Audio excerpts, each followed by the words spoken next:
sajja kuleta bayimbi najja kukyusa industry sajja kuleta bayimbi kakati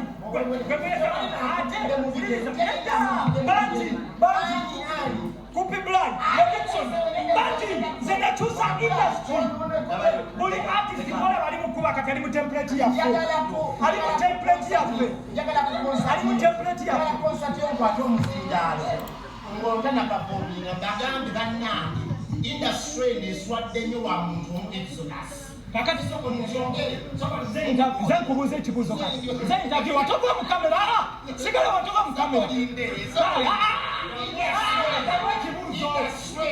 nze kale kituufu nswadde kyekiroke otuswazizza kiroke kankubuuza ekibuuzo onyumira kubeera otaddeko obunyama okola jiimu olisa babyabwerere kankubuuza ekibuuzo tuli ku Action Talk kankubuuza ekibuuzo Sabo King of TV ugwe mpulidde onyumirwa nnyo ekintu kya legacy nga kabaka wa TV obadde ku TV emyaka mingi nga nkulaba nange nkwegomba kakati bajournalist bameka bajournalist bameka be watu introducingide bwino ono omwana aswaziza bajournalist n'akamala bannange King of TV oswaziza bajournalist n'okamala bukamazi totuleeterangayo wadde n'omwana n'omu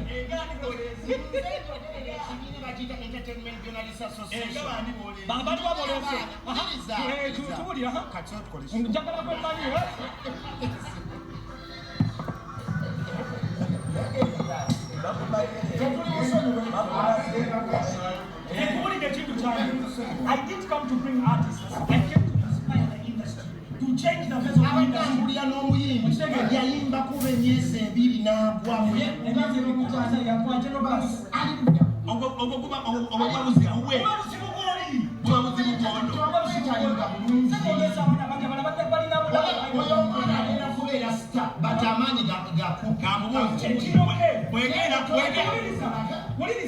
Kupi osanga ye yajja ng'ayagala kusitula abantu ng'ayagaliza bwetwayagaliza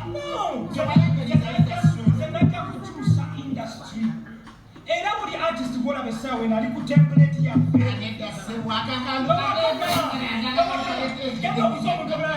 before we came into the industry gospel music was for churches. Gospel music was for churches. After we came out, now gospel music is for all people. Everybody gets out to spread the gospel. Before it was for church. Nze sajja kuleta muyimbi najja kusitula industry. Era yo industry yasituka. Kati obuzibu si bwange.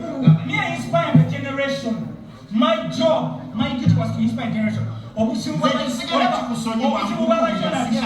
bw'abajournalist oyagala omuntu addemu gwe nga bolowooza naye ng'ate ye kati ye kubi akugambye cotton spice omuvuluzi naye tokuddeko wansi spice akubeeraga owulire ne muganda wane essaawa eno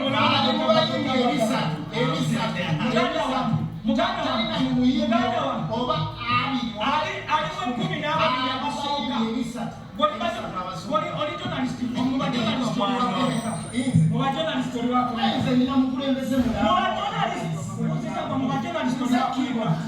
bwengenda nembuuza Samusoni Kasumba akumanyi